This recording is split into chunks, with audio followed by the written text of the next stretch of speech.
Olá, boa noite a todos.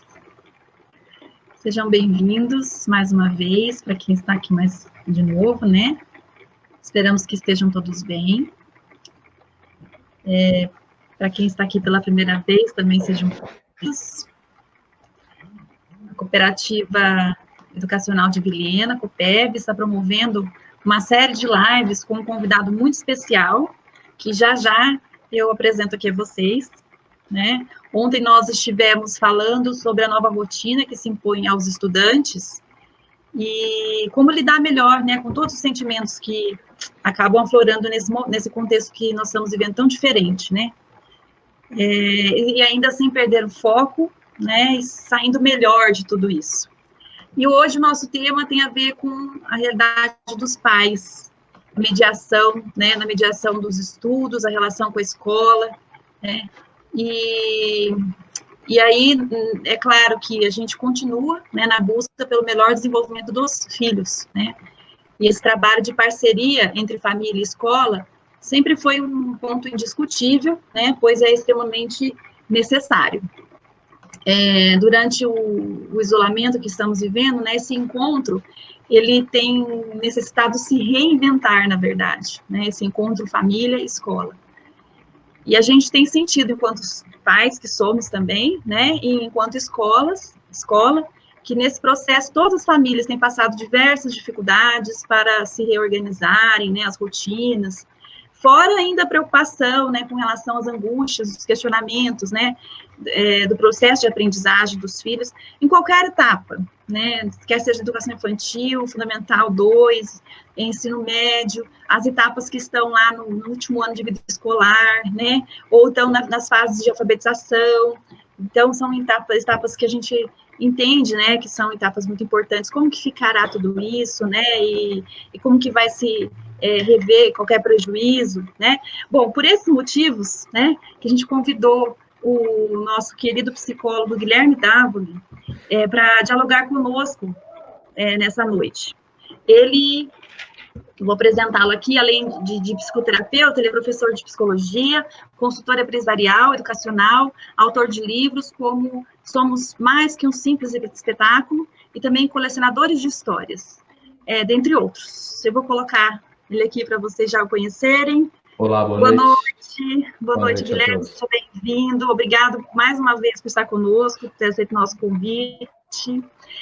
Que essas lives sejam apenas o pontapé inicial, né, de uma parceria maior e presencial no futuro, né? É o que nós, se Deus quiser, nós desejamos. Como eu disse no começo da minha fala, né, o que impera para os pais, né, Guilherme, é o desafio.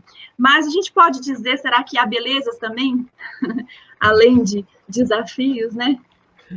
Bom, gente, um prazer muito grande poder estar falando com vocês novamente aí em Vilhena, tá?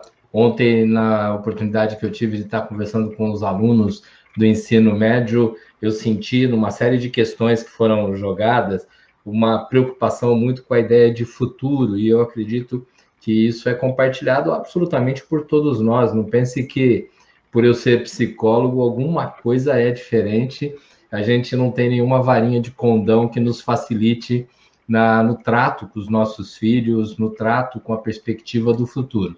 O que nós vamos tentar buscar com vocês aqui é um bate-papo, e por isso eu estou extremamente aberto a que vocês enviem questionamentos, para a gente poder pensar, como foi colocado agora há pouco pela Mel, a questão do que tem de bom nessa história. Mas olha, eu não estou aqui para adorar a pílula, eu não estou aqui para falar... Ô, gente, essa coisa de isolamento, no fundo, é uma maravilha. A coisa do isolamento, ela é muito boa porque a gente fica reunido em casa. Não, não é isso. A gente só tem que tentar trabalhar com a realidade que temos. E esse é um fato extremamente sério, extremamente coerente, tá? Eu me lembro de um filme que eu assisti há uns 2, 3 anos atrás. Eu estou tentando lembrar o nome dele certinho. O nome dele é um número, acho que é 33, tá?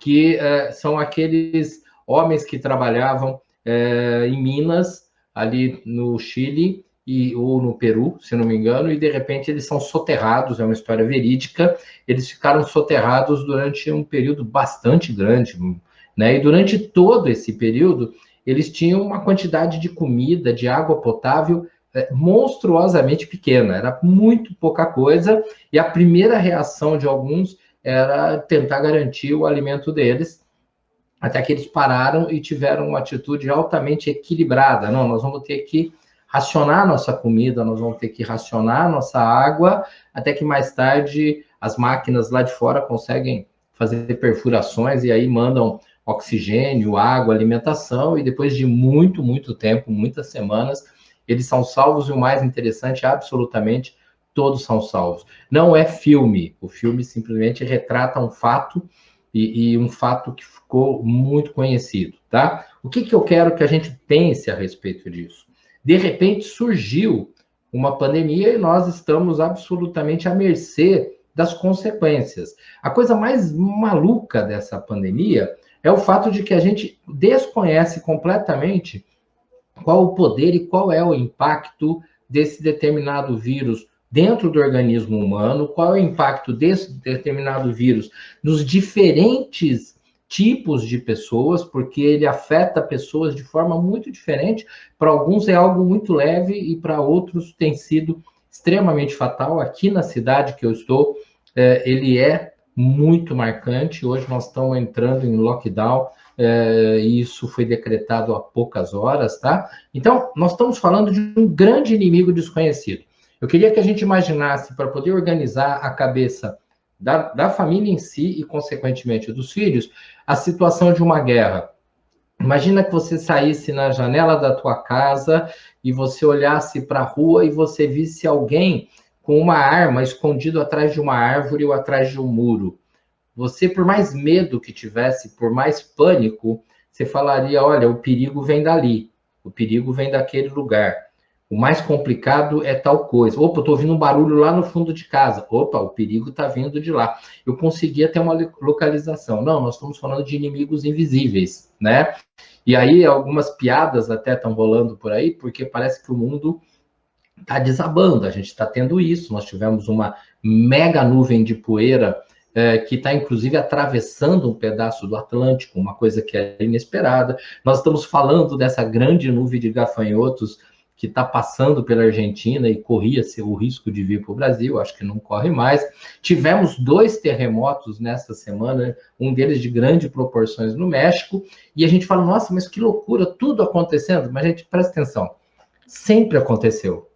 Sempre aconteceram terremotos, tsunamis, guerras de todos os tipos, doenças espalhando. A gente foi se habituando. Eu me lembro quando se falava em AIDS e aquilo ia gerando pânico nas pessoas. Depois, de uma outra proporção, a questão da dengue, que continua estando aí, do chikungunya, e com crianças tendo problemas neurológicos, e isso ainda está aí. Então, um fato muito importante, ontem eu alertava os estudantes do ensino médio sobre isso, é que o mundo nunca esteve obedecendo a gente. O mundo nunca esteve simplesmente à mercê dos nossos desejos, à mercê daquilo que a gente considerava certo, e a gente foi aprendendo a administrar essas relações. O que está acontecendo dessa vez é que nós temos, por um lado bom e por outro lado péssimo, nós temos uma mídia muito forte e nós temos uma tecnologia, que aliás está sendo usada nesse momento para essa nossa conversa, nós temos uma tecnologia que nos traz tanta informação ao mesmo tempo, que nós vamos ficando perturbados. Observa que interessante. A palavra estresse é uma palavra nova no dicionário.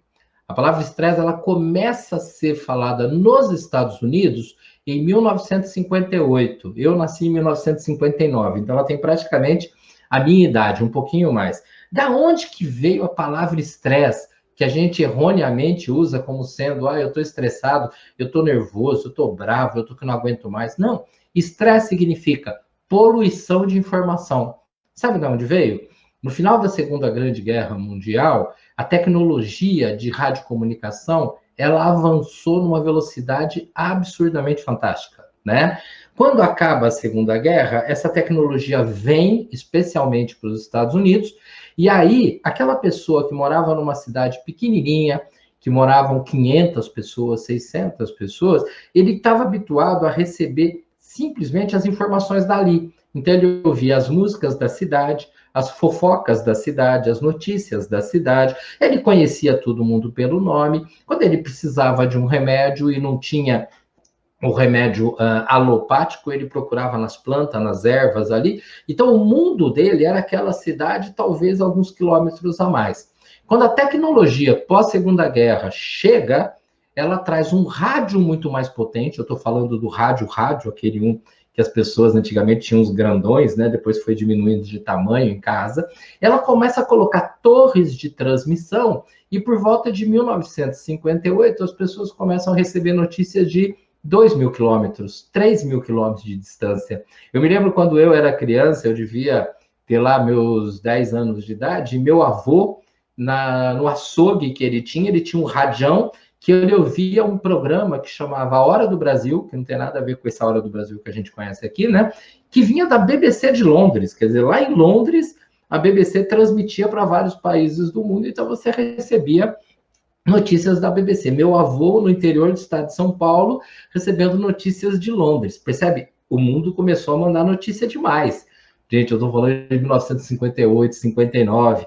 Os jornais começaram a trazer notícia atualizada, né? Aconteceu um grande acidente no Rio de Janeiro. Dia seguinte, o jornal de papel tinha lá a foto do acidente. Tá?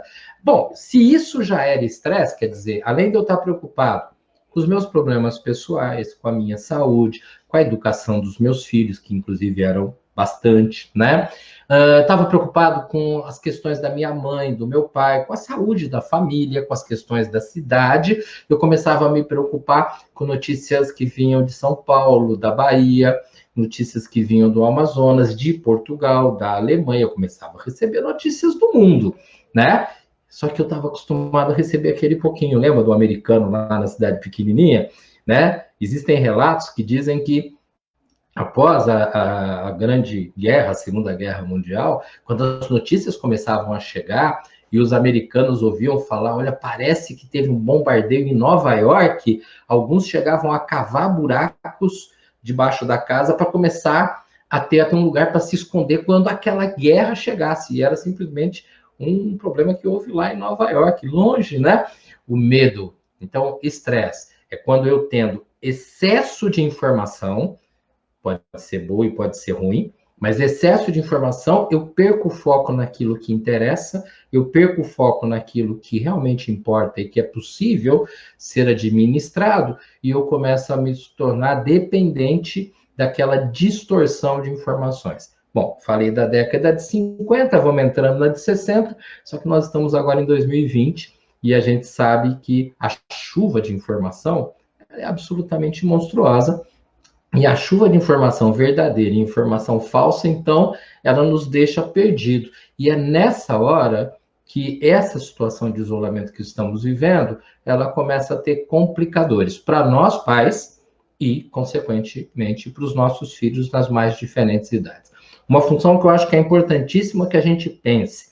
Um dos trabalhos que os pais precisam fazer nesse momento dentro de casa. Pais, nós precisamos ser filtros. Filtros quer dizer o quê? Se a gente chega em casa e a gente tem um discurso do tipo, não aguento mais. As pessoas falaram isso, aquilo. Imagina aquilo que fulano de tal disse. Eu vejo uma notícia na televisão e falo, isso é um absurdo. E eu vou criando mais fantasmas em cima de uma situação. Então, é muito importante que o pai e a mãe, ou se tiver mais algum adulto na casa, o pai, a mãe, às vezes um avô, às vezes um irmão mais velho, tá? Que a gente converse um pouquinho longe dos mais novos, tá? E fala, gente, vamos tentar passar as informações, nós não vamos ocultar, nós não vamos dizer, não está acontecendo nada. Não, não é isso, não. Mas vamos tentar passar as informações com um nível básico de lógica, porque cada vez que o pai e a mãe se sentem mal, se sentem chateados, se sentem incomodados demais e acabam, até sem perceber, explodindo, discutindo, tendo enfoques diferentes, a gente acaba perturbando a vida do filho. E aí, ele que já está estressado pelo excesso de informação, lembra? Ele está recebendo muita informação praticamente desde o dia que nasceu, né? Ele acaba ficando num nível de ansiedade muito alto. Ansiedade não é um problema. O estresse, quando encosta na ansiedade, começa a crescer a ansiedade, crescer, aí ela vira gigante. Então, primeiro papel que nós temos que ter enquanto pais, somos filtros. Então, você fala, tá bom, então eu tenho que ensinar para o meu filho que eu estou calmo e tranquilo. Eu falo, não queira se meter nessa coisa de teatro se você não for especialista. Então, não vamos ensinar nada, eu não vou fazer de conta que eu estou calmo e tranquilo.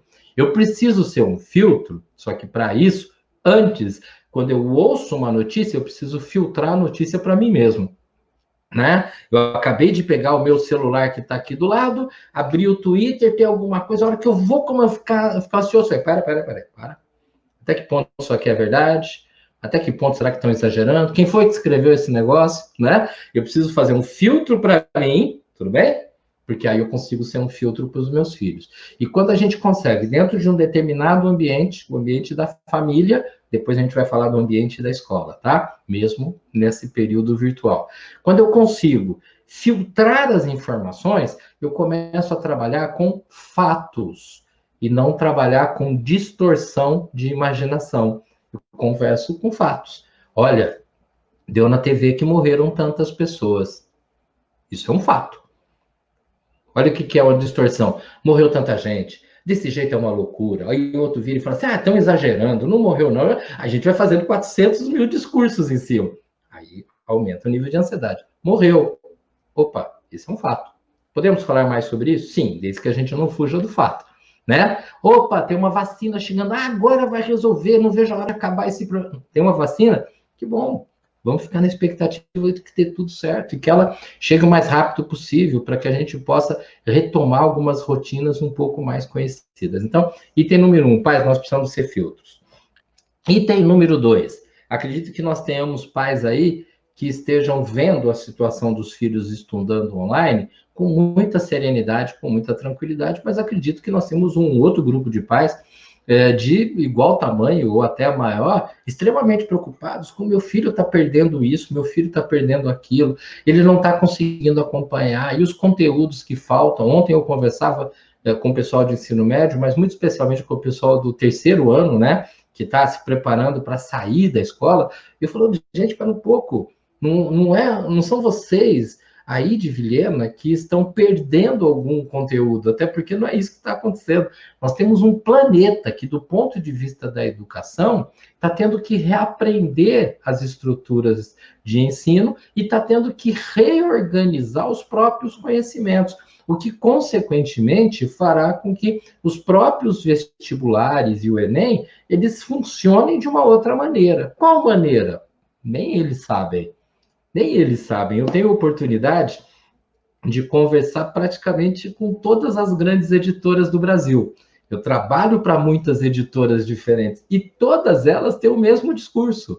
O discurso é, não, depois que passar, nós vamos reestruturar os conteúdos. Daí alguém fala, pô, mas e o aluno lá do terceiro, que já está no fim? Ué, as universidades também estão reestruturando os conteúdos. Só para vocês terem uma ideia, a Unicamp, Universidade de Campinas, que é uma das universidades mais respeitadas no Brasil, já faz 5 anos que ela criou um sistema dentro da universidade que o aluno que chega lá, para chegar lá, ele tem que passar pelos vestibulares difíceis e tudo mais.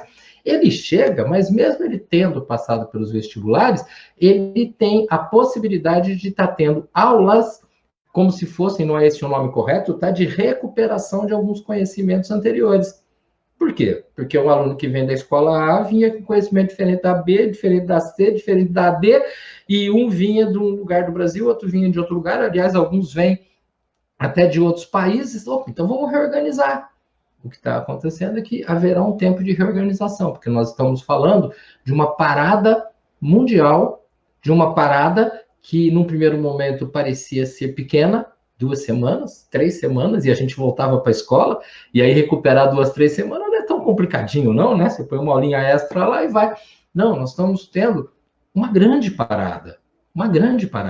E essa situação, ela vai ter que ser recuperada dentro do ambiente da casa. Por isso que esse ambiente da casa, ele precisa estar se equilibrando, ele precisa estar sendo um local onde as pessoas respiram, onde as pessoas conversam. E aí eu vou repetir uma sequência de coisas que eu falei para estudantes, mas que serve para paz, e eu quero que você preste muita atenção. Tudo que eu estou falando para você, eu estou falando para mim também, tá? Eu estou falando porque eu também tenho que ter esse respeito, porque eu também estou vivendo o isolamento, e olha que no meu caso, eu tenho duas filhas bem mais velhas, uma de 26 anos e uma de 21 anos, tá ok? Mas é criança do mesmo jeito, quer dizer, a gente acaba tendo as mesmas dúvidas, incertezas. Então vamos lá na sequência? O que a gente precisa em casa? Dormir.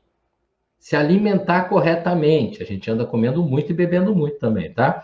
Mas vamos tentar. Dormir. Se alimentar corretamente. O que é corretamente? Você está dando aula de nutrição? Não, corretamente do ponto de vista psicológico. Dentro do possível, na mesa, com as outras pessoas juntos e aproveitando para dialogar. Eu não estou falando coma alface e evite gordura. Essa é a parte da nutricionista, não é minha. Tá? Então, se alimentar corretamente. Vamos dialogar?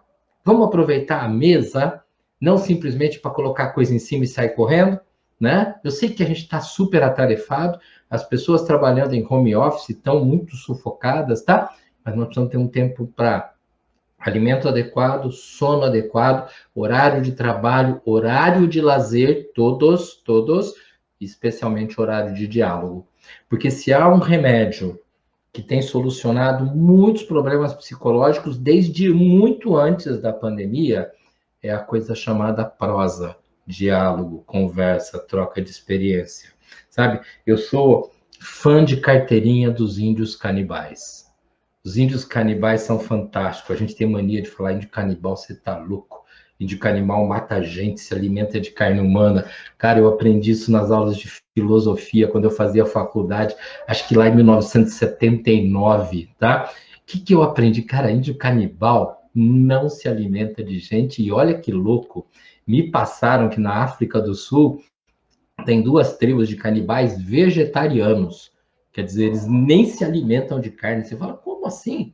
Vamos entender? Canibal, existe uma doença, tá, chamada canibalismo.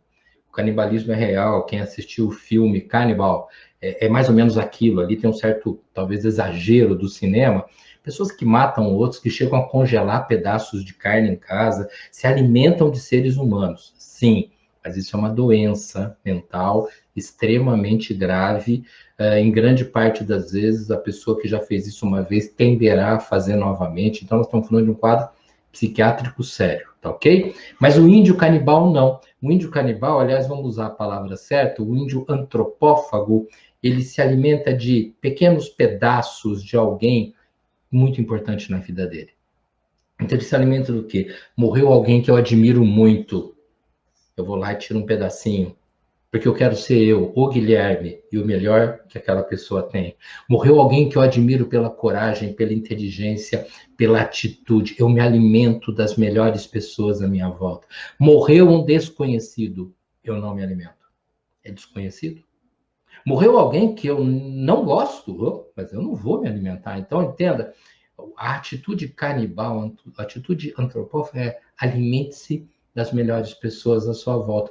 E é interessante quando você vai ver isso, por exemplo, na Semana de Arte Moderna, em que se discutia sobre a arte brasileira e muitos falavam, olha, a arte europeia é a grande arte da humanidade, pá, e outros falavam, não, a arte do Brasil, a arte do Piniquim é a grande arte, e aí um grupo, sob o comando de Oswald de Andrade, ele chega e fala, cara, para com isso, a grande arte é a nossa, com tudo de melhor que nós pudermos aprender com os outros, e se você faz parte do mundo cristão, como católico, você vai receber a hóstia, como evangélico, protestante, você recebe o pedaço do pão. O que você está fazendo ali simbolicamente? Você está se alimentando do corpo do seu grande herói, porque você crê naquele momento que o Cristo vai se fazer dentro de você. Canibalismo. Eu me alimento das pessoas. E para que eu me alimento? Porque eu quero receber o melhor das pessoas, porque eu estando bem, eu preciso servir de alimento a outras pessoas. Percebe que essa troca humana,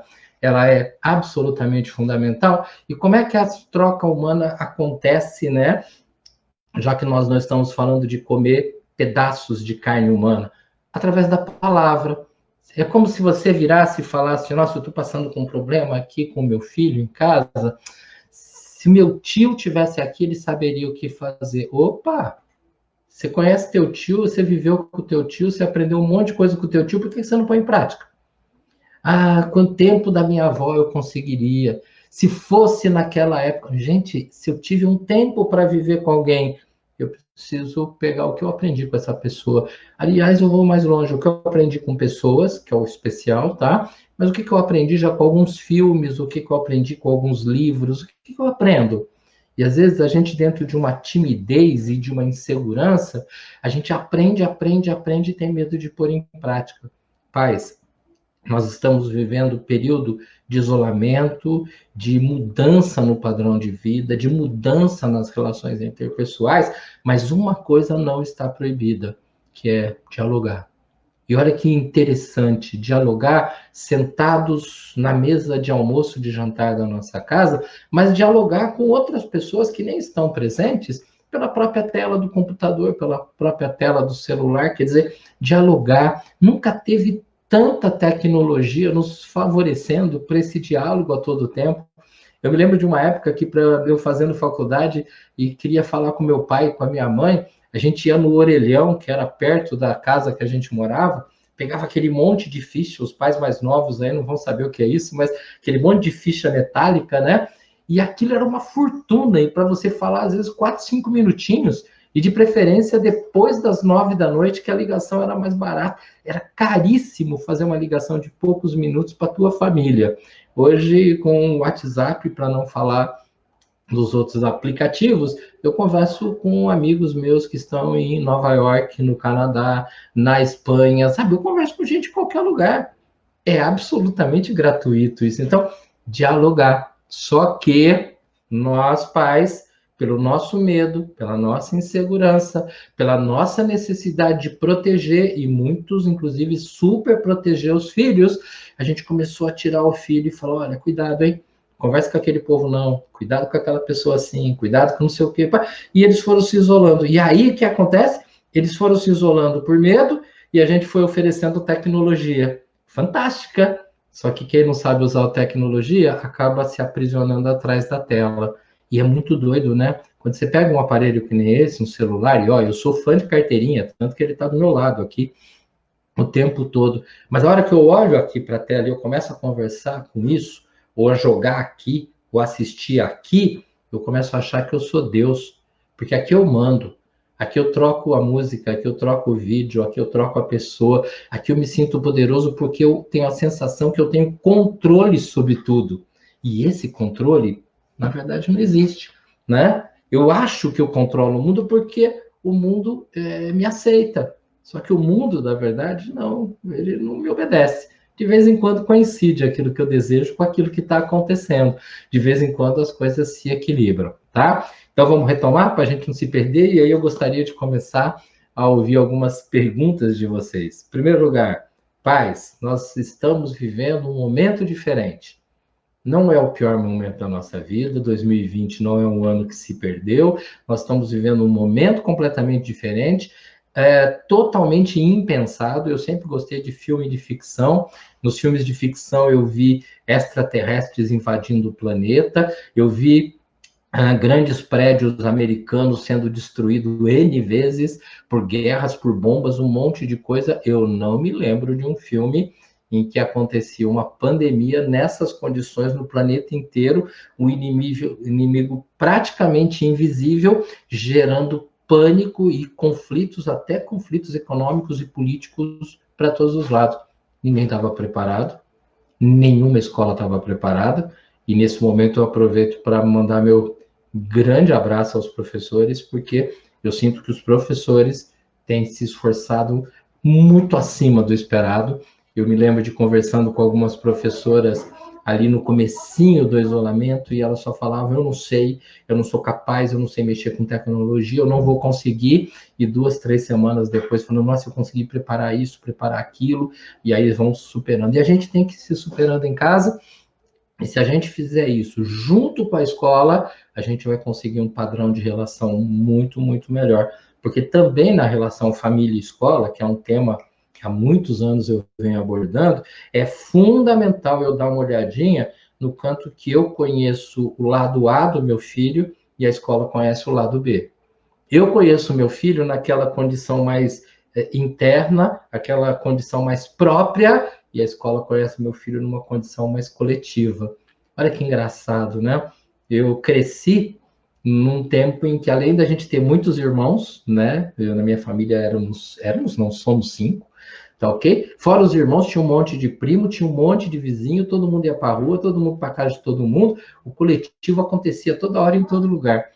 Hoje o coletivo acontece aonde? Se os clubes estão fechando, se a gente tem medo da rua, se a gente às vezes evita chamar alguém para vir em casa porque dá trabalho, às vezes a gente tem medo até de deixar o filho da gente na casa de outra pessoa, porque vai que acontece algum problema, acontece algo.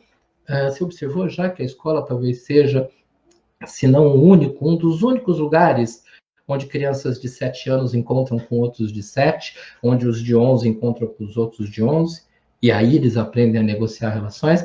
A escola conhece um lado do meu filho e eu conheço o outro. Se a gente ajustar esses diálogos e, consequentemente, a gente ajustar esses filtros, a partir daí nós temos condição de estabelecer para os nossos filhos uma condição mais equilibrada deles enxergarem o mundo e terem, então, menos ansiedade, menos sofrimento, enquanto passamos por esse período, e principalmente para estarmos preparados para o período que vem depois, que, mais uma vez, eu afirmo, nós não temos certeza de como será. Bom, eu queria fazer uma introdução de 10 minutos e fiz uma de uns 25, tá? Então, agora eu fico mais à disposição de vocês. Fala, Melissa. Perfeitamente colocado tudo, né? A gente fica aqui vibrando, porque, na verdade, quando nosso pensamento vai na boca de alguém, consegue traduzir, né, as palavras, por meio de palavras, né? A gente se sente, assim, aliviado, né? E, na verdade, essa questão da parceria nunca ficou tão forte, tão clara, e tão evidente, tão necessária como agora. Uma coisa que deveria existir, já estar clara antes, né? Justamente, talvez, por conta desse complemento, né? A escola conhece o meu filho, então, na coletividade, né? E tem muitos embates nesse sentido, né? De estar... esse não é o filho que eu conheço, esse filho que você está me falando, né? E aí, sim. Agora essa visão meio que se junta, né? Eu tenho uma pergunta aqui que já chegou para mim. Eu posso só te cortar um minutinho? Pode. Tem uma pessoa que escreveu aí, eu acho que é Lissa, com 2 S, se não me engano, que eu posso quase apostar que ela tem menos de 40 anos, porque ela falou, usei muito orelhão, na minha época era cartão. Eu tenho 60, por isso que o meu era de ficha. Tá? Já nos definimos pela faixa etária. É verdade. O orelhão estava lá, né, ainda. O orelhão estava lá. Então, e aí uma mãe, né, pergunta assim, que já está tendo que lidar, né, com algumas dificuldades, porque o filho já colocou para ela que só fará as tarefas na escola. E ela fica um pouco penalizada com a situação que o filho está vivendo, porque é diferente, né? Sim. E ela não sabe como agir, porque ela fica com dó de forçar, né? Tá. Qual a idade? Dá para saber a idade do filho? Eu imagino que seja já educação, ensino fundamental inicial. Tá ok. Uma faixa de 7 anos, 8 anos, talvez. Tá. Se não for isso, a pessoa que perguntou, manda aí o recado, porque isso varia, tá? Então, eu acho que é muito importante entender algumas coisas. Pais, vamos compreender algo muito claro.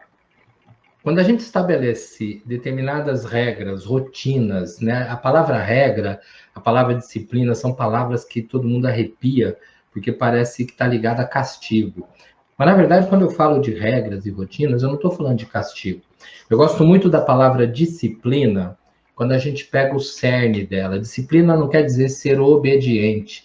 Disciplina significa descobrir o prazer dentro daquilo que é necessário, né? Disciplina é isso. Eu tenho diabetes, eu me cuido com relação a isso, e então eu tenho lá uma sequência de comprimidos para tomar. Em nenhum momento aquilo me dá prazer, mas simplesmente eu tenho que tomar. Então eu tenho que tomar, eu não vou discutir essa questão.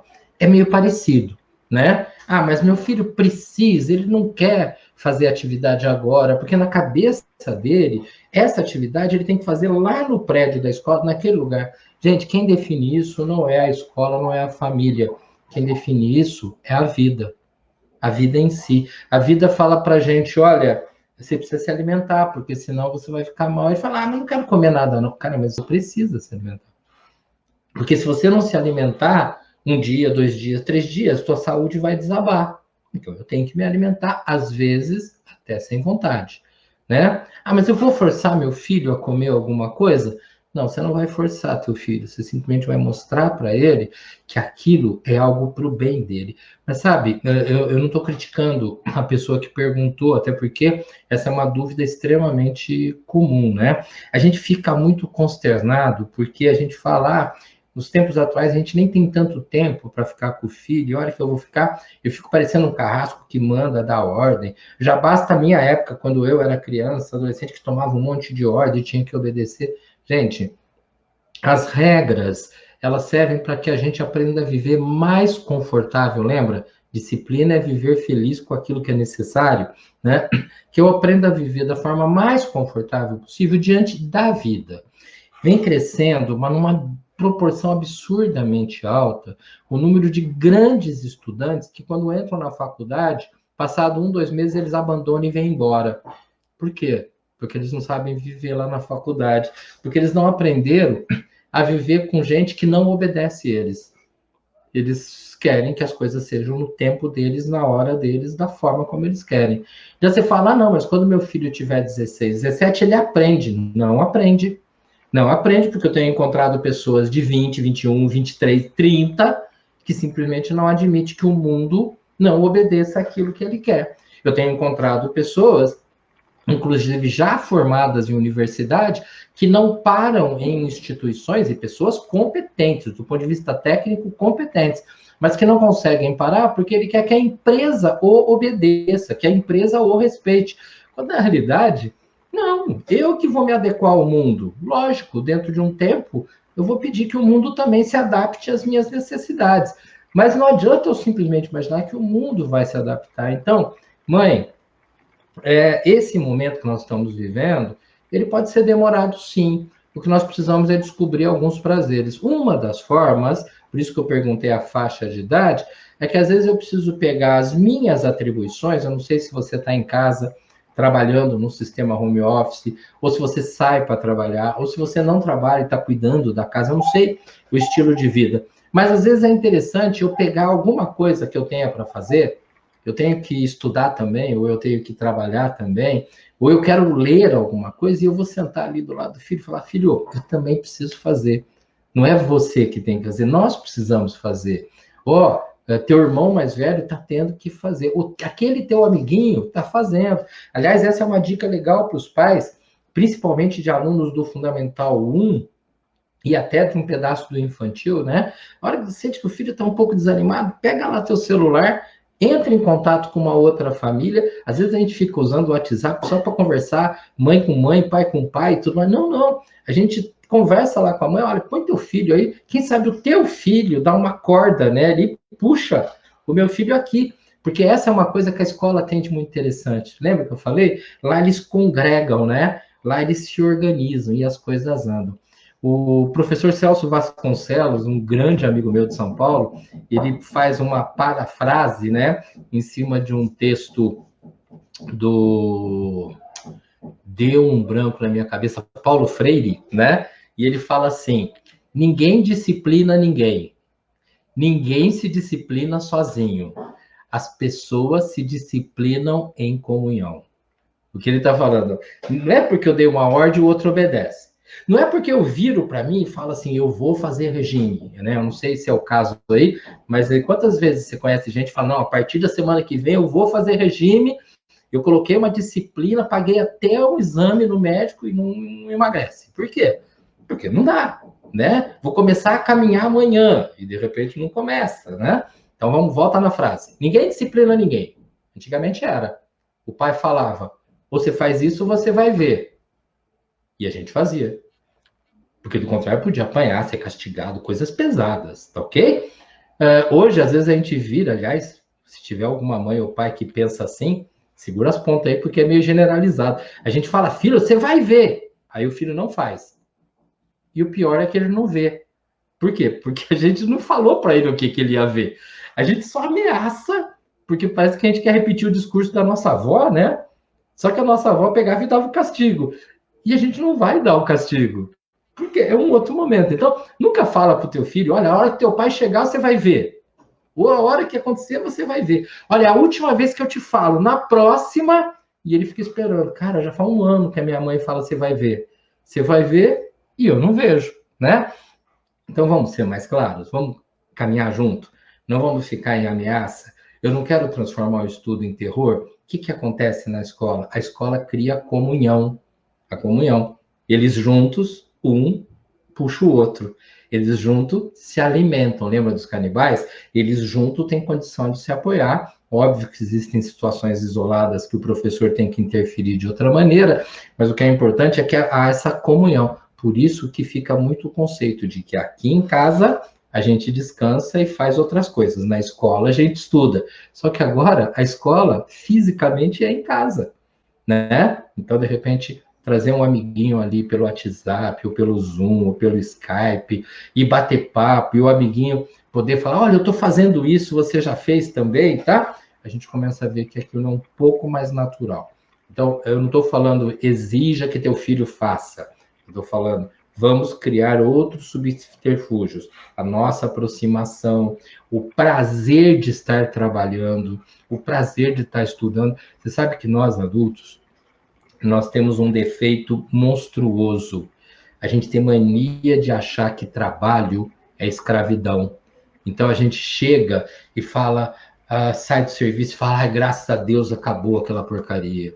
Não vejo a hora de chegar ao fim de semana para não fazer nada. A gente reclama, diante dos filhos, a gente reclama do chefe, a gente reclama porque passou do horário, a gente reclama do trânsito, a gente reclama de tudo, né? E quando chega domingo à tarde, domingo à noite, amanhã eu tenho que trabalhar. E eu quero que o filho ame ir para a escola estudar, se ele parte da ideia que a própria família coloca. É raro encontrar pai e mãe, né, que simplesmente chega em casa e fala, nossa, hoje foi muito legal, fiz um negócio assim e a coisa aconteceu. Talvez você fale, pô, mas no meu trabalho só acontece problema, eu vou chegar e falar que foi legal. Pelo menos não fala que foi ruim.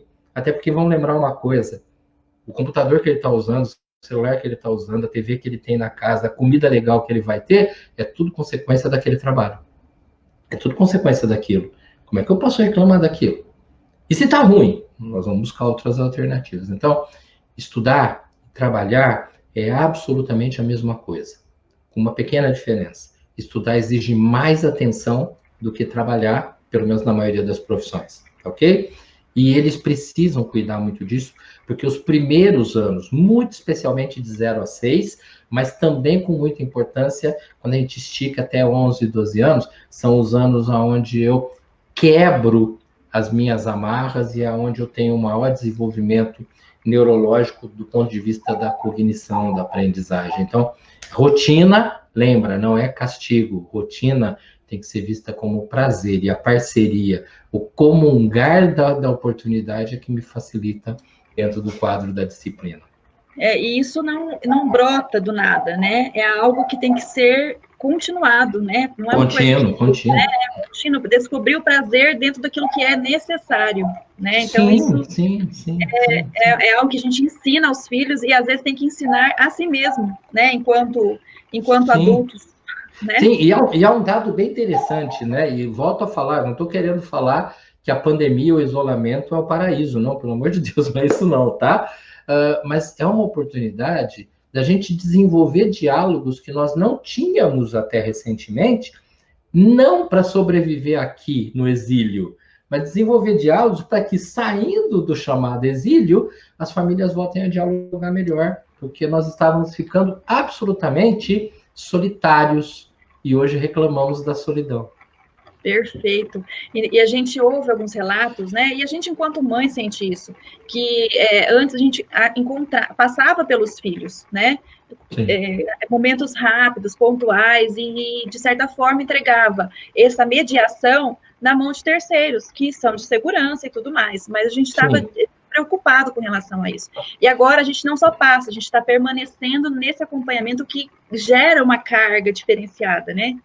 Sim, você não tem a menor sombra de dúvida, tá? E, gente, uma coisa também importante a gente lembrar, Com certeza, exemplo de ontem, depois que terminou a live, eu cheguei a falar para a Melissa, nossa, uma pessoa da Bahia me escreveu que estava nos assistindo aí em Vilhena, né? Que bacana. Então, tem mais gente de outros lugares aí que podem estar assistindo e participando, tá? Isso que está acontecendo é absolutamente nacional. Lógico, a pandemia é mundial, mas a sensação de impotência, ela é nacional. Desde que esse processo se iniciou, e a gente já está aí batendo nos 100 dias de isolamento, né? Eu tenho feito lives para tudo quanto é lugar que vocês puderem imaginar. O sofrimento é idêntico e é muito interessante o quanto que, conforme o tempo vai passando, as pessoas elas não vão se acalmando, as pessoas vão sofrendo porque elas não admitem que a coisa demore. Quando, na realidade, nós estamos tendo a oportunidade de reaprender algumas coisas, algumas por mera sobrevivência. Lembra do filme? Dividir ração, né? Vamos comer menos para sobrar para todo mundo, mas inclusive aprender coisas que nós vamos usar para o resto da vida, que são oportunidades muito legais de como se cuidar, de como administrar a tecnologia. Maravilhoso eu ter um smartphone na mão, e eu estou falando da criança de 6, de 7 e de 90 anos, tá? Quer dizer, maravilhoso eu ter um smartphone. Terrível eu ser escravo do smartphone. Fantástico eu ter a internet. Absurdamente doentio eu ser dependente da internet para ser feliz, se eu posso simplesmente sentar e conversar com a pessoa do meu lado. Vamos lembrar, comecinho da conversa?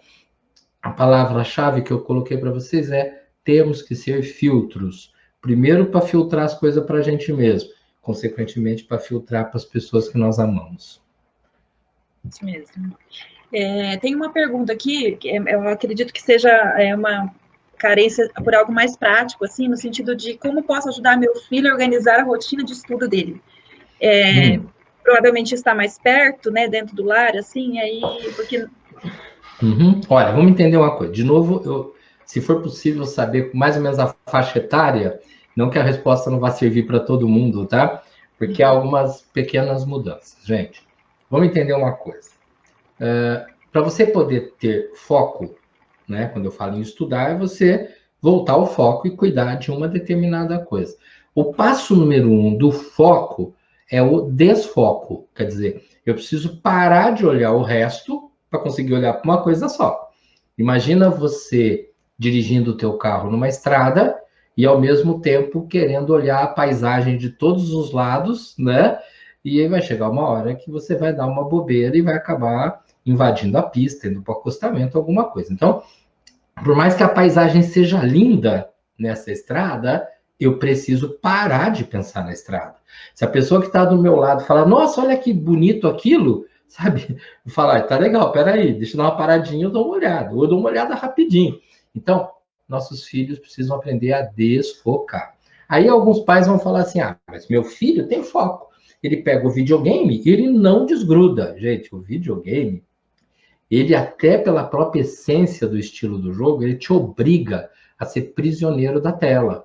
Porque se você piscar no videogame, você perde o jogo. O videogame você tem que estar ligado, é o tempo todo, e quanto maior a etapa, mais atenção ele exige. Uma aula, ou uma atividade regular de casa, ou um filme, de maneira geral, não cria isso. Por que que antigamente era comum a gente assistir filmes com 2 horas e meia de duração, e hoje, quando a gente recebe um filme que alguém mandou pra gente, de 10 minutos, a gente olha e fala, ai meu Deus, 10 minutos é muita coisa. Imagina, ficar 10 minutos aqui olhando um videozinho. Então, se eu quero o videozinho, tem que ter lá 50 segundos, né? O próprio YouTube diz que o mais recomendável são vídeos de até 3 minutos. Então, se você quiser passar uma informação de 30 minutos, você vai conseguir muito mais audiência se você fizer 5, 6 vídeos pequenininhos e cada hora a pessoa assiste um pedaço, porque 30 minutos muita gente vai desistir, né? Então, eles têm uma dificuldade de focar porque aquele estresse que a gente falou, que é o mega excesso de informação, está o tempo todo entrando. Vamos voltar nas experiências antigas? Eu lá na escola, eu lá com meus 11, 12 anos de idade, sentado na sala de aula, eu estava vendo o professor, o pátio era um silêncio profundo, o corredor da escola era um silêncio, na rua não passava carro nenhum, e se alguém na sala ameaçasse bater papo, o professor já cortava. muito silêncio. E a minha cabeça? Na minha cabeça eu distraía. Eu ficava pensando no desenho que eu ia assistir à tarde em casa, no futebol que eu ia jogar em tal lugar, ou até numa festa de aniversário que ia ter sábado. Mas eu não pensava em um monte de coisa. E nossos filhos hoje na aula? Eles estão na sala de aula. A escola é um super silêncio? De jeito nenhum. Até porque a escola hoje é um local de interação e de aprendizagem no coletivo. Então, ideia, proposta, conversa, faz parte desse ambiente, é vivo, tá? De maneira geral, eu não conheço o espaço físico do Coppev, né? Ainda não conheço. Então, eu não sei se passa um carro perto, se buzinam lá fora, tem as interferências. Mas sabe de onde vem o maior barulho? Da própria cabeça deles. Porque eles estão assistindo aula pensando no videogame que vai jogar, na série que vai assistir, na brincadeira com os amigos, no lanche diferente, não sei o quê. E, infelizmente, muitas vezes, eles inclusive ficam pensando nos problemas da própria família. Você fala, como assim eles estão pensando no problema da família? Porque se antigamente os adultos não deixavam as crianças saber dos problemas, a gente não chegava e falava coisa de adulto perto de criança, hoje nós adultos falamos claramente diante das crianças, coisas do tipo assim, não aguento mais tua mãe, não sei o quê, não sei o quê, não sei o quê. Tá faltando dinheiro, tal coisa. Eu tô com medo de um problema lá na empresa. Nós estamos com um problema assim, assim. A gente vai falando. Então, eles vivem os problemas dos adultos, os problemas de criança, o excesso de informação. Quando você fala, eu preciso que o meu filho foque, eu preciso ensiná-lo a desfocar. E aí, ontem eu dei uma dicasinha para os alunos de ensino médio, que medida as proporções, ela deve ser adaptada para nós enquanto adultos e adaptada até para as crianças. Tá pensando em 3 coisas? Escreve em algum lugar para aqueles que já sabem escrever, tá? Escreve em algum lugar. Eu vou dar um exemplo de adulto, tá? Você está assistindo a live aqui e ao mesmo tempo que nós estamos conversando aqui, você quer prestar atenção e você está pensando no almoço de amanhã. E aí você começa a pensar assim, nossa, eu quero fazer estrogonofe, mas está faltando ketchup, eu não posso esquecer que amanhã cedo eu vou comprar ketchup, eu preciso achar batata palha, eu preciso ligar... Você começa a pensar, não é? Pega o papel e escreve ketchup, batata palha, refrigerante. E conforme você vai escrevendo, a cabeça já não tem que pensar. Aí eu consigo prestar atenção. É mais ou menos o mesmo exercício. Então eu tenho que tirar o que é excesso. Meu filho está doido de vontade de ver um negócio na internet. Vamos fazer um acordo? São 2h da tarde, você vai assistir sim, às 4h. Mas é uma regra. Sim, alguém vai ter que pôr a regra. Aí ele vai falar, não, mas espera um pouquinho, mas todos os meus amigos vão jogar agora. Opa, será que é verdade? Então vamos ver se todos vão. Qual é o tempo? É agora? Ótimo, então você vai jogar agora e quando for tal hora, nós vamos fazer essa atividade. Só que aí não existe essa outra coisa que você quer. Né? Então eu preciso definir espaços e não culpe teu filho, não pense que teu filho, ele é assim mesmo, ele não quer saber de nada. É que quem tem muita coisa, quem quer saber demais, perde o foco do que quer. No fundo, o grande problema que nós temos hoje não é falta de atenção, é excesso de atenção para muita coisa. E aí eu não consigo ter atenção específica para aquilo que é necessário naquele momento. Não sei se por aí eu consegui responder. A pessoa que fez essa pergunta, se tiver faltando algum detalhe, pergunta para mim e a gente continua. Ok. Então, assim, um resumo assim, do que a gente pode pensar a respeito disso, o adulto está ajudando, né? Mesmo, eu acho que se aplica em qualquer faixa etária, né? Sim, a tá deixando, né? Organizando as prioridades. Aí entra naquela procrastinação que a gente conversou ontem, né? Porque quando tem muita coisa, eu vou deixando, não é porque eu não sei o que fazer, mas é porque tem muita coisa para fazer, muitas... Exato. E observa, gente, que nós, enquanto adultos, vivemos a mesma coisa. Nós andamos com excesso de coisas para fazer e para pensar.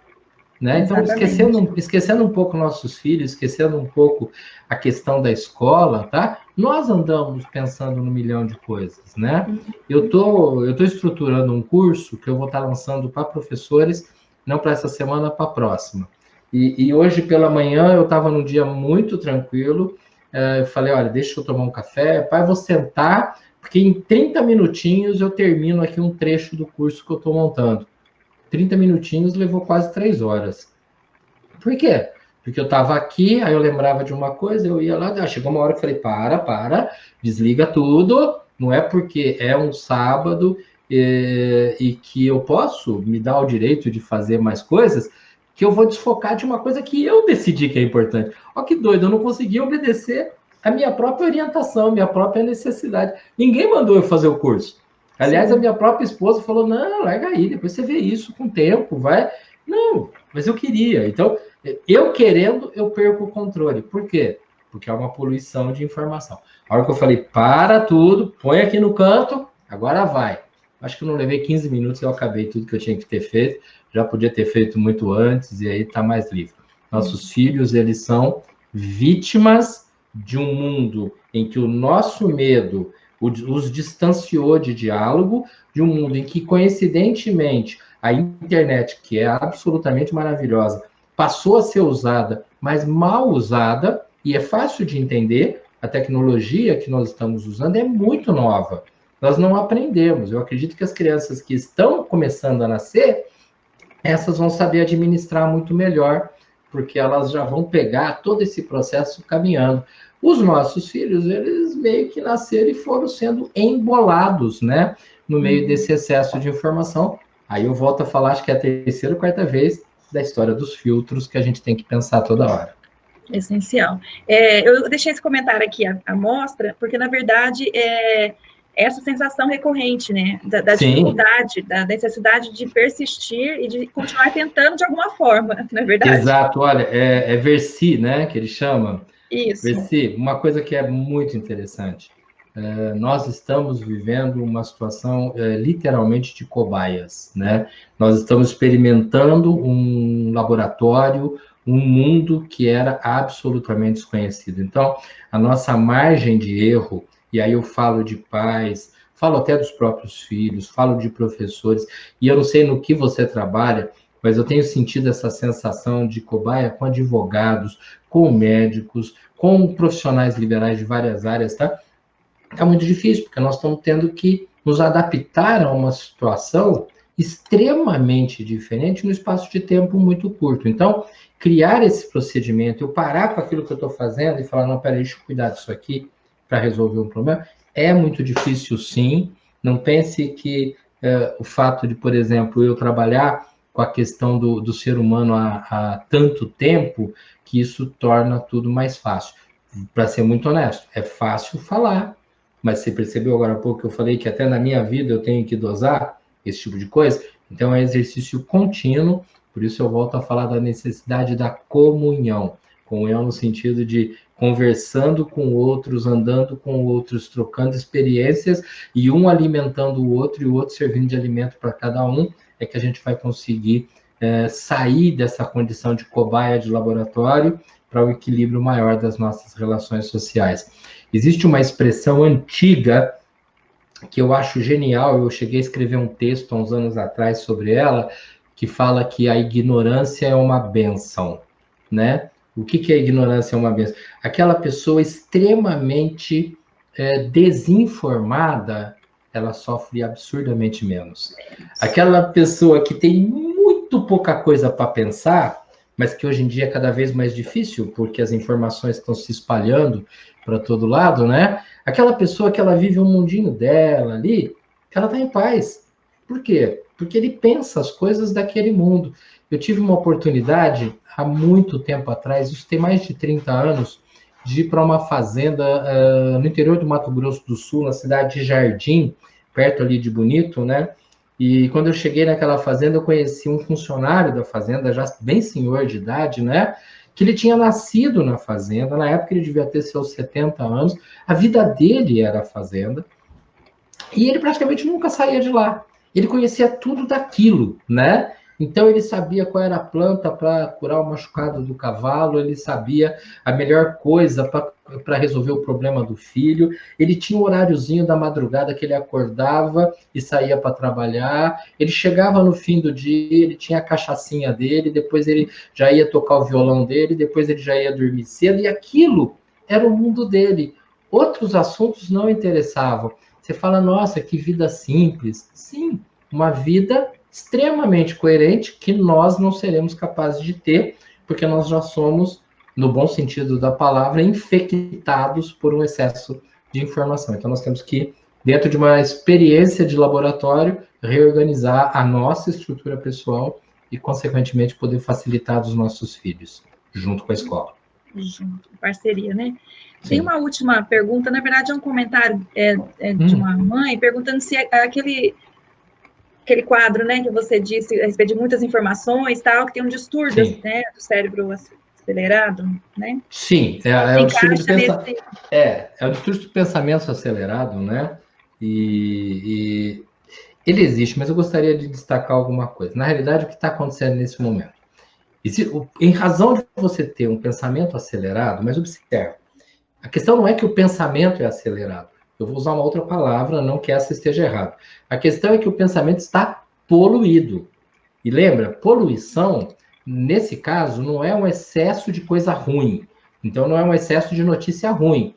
Até quando eu tenho muita notícia boa, eu estou poluído, né? Vamos imaginar uma noiva que está, assim, caminhando ali para os últimos momentos, né? O último mês antes do casamento, ela está com a cabeça mega acelerada, ela está pensando em flor, docinho, convidado, vestido, viagem, e não sei o quê. Cara, tudo é felicidade, né? Só que ela não dorme, ela está desesperada, ela está acelerada. Então, percebe? A notícia boa também me acelera, também me tira do eixo, né? Essa pessoa, nós, tá? Na medida em que ficamos acelerados, nós temos sintomas diferentes. Então, tem aquele que é acelerado e, por isso, perde o nível de atenção, perde o foco. Existe a pessoa, e vai pensando no teu filho e vai pensando em você, que é acelerado e, por isso, fica irritado, agressivo, violento com as outras pessoas. Existe aquele que fica tão acelerado que ele desliga e se encolhe. Vai para o canto dele e não quer saber de ninguém, né? Os sintomas são diferentes, mas, de maneira geral, o quadro base desse processo é uma aceleração, é um mundo que me exige muito, e aí vem a minha parte. O mundo me exige muito e eu topo a briga, eu quero entrar na exigência. Quando eu tenho que olhar, o mundo me exige muito, mas qual é o pedaço que eu quero? Né? Cara, eu só perco o jogo se eu entrar no jogo. Se eu falar, eu não quero jogar isso aí, então eu não preciso jogar, então eu também não perco. Alguns jogos eu não posso abandonar. No meu caso, o meu trabalho, no caso do meu filho, o estudo dele. Esse é um jogo que eu tenho que fazer. Mas alguns jogos, né? Fulano de tal falou isso de mim, eu tenho que falar para ele. Não, eu não tenho que entrar na briga, eu não tenho que discutir, não é por aí, né? Então vamos normalizar um pouquinho nossas relações. A questão do pensamento acelerado, ela é uma característica, eu não chamaria de doença, apesar de tecnicamente ser chamada de distúrbio, tá? Mas é uma característica de um tempo já, eu diria pelo menos de 20 anos para cá, e que tende a ir se equilibrando na medida em que as pessoas forem aprendendo a administrar o excesso de informação. Não espere que as informações parem, né? Quer dizer, a não ser que aconteça algo que eu acredito que não vai, nem quero que vá, quer dizer, imagina as comunicações desaparecerem, imagina os satélites pararem, imagina a gente não ter mais informação, né? Quer dizer, aí tudo bem, eu vou ter menos informação, eu vou me acalmando, tá? Não no primeiro momento, mas depois. Mas não é isso, nós vamos ter cada vez mais informação, infelizmente, talvez a gente tenha cada vez mais informação falsa, a não ser que as questões éticas sejam muito bem trabalhadas, especialmente dentro das escolas e dentro das famílias, porque o único jeito de acabar com a mentira e com a falsidade é trabalhando os valores humanos, e a família e a escola são esses lugares. Óbvio que eu diria que as igrejas também, mas feliz ou infelizmente as igrejas têm participado muito pouco da vida das pessoas, e especialmente muito pouco da vida de crianças e adolescentes.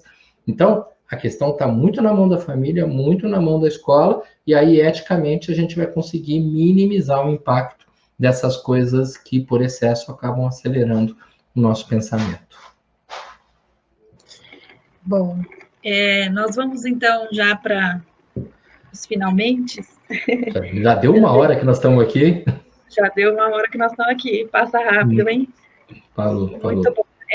Eu gostaria de agradecer, né, porque para nós, assim, enquanto escola, eu acredito também enquanto os pais, né, é um chamamento mesmo, esse momento, essa parada, né, essa roda de conversa virtual aqui, para que a gente tenha sabedoria, né, para aproveitar, tirar o melhor desse momento, né, minimizando também os impactos, porque é muito, o olhar muito para isso, o que está perdendo, né? Exato, exato. E aí o olhar tem que voltar justamente para o que nós podemos ganhar com isso tudo, né?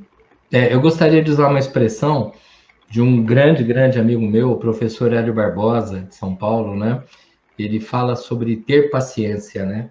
A gente, às vezes, acha que ter paciência, vamos aguentar, vamos suportar, vamos, deixa para lá. Não, paciência não é isso. Olha como ele coloca de uma forma bacana.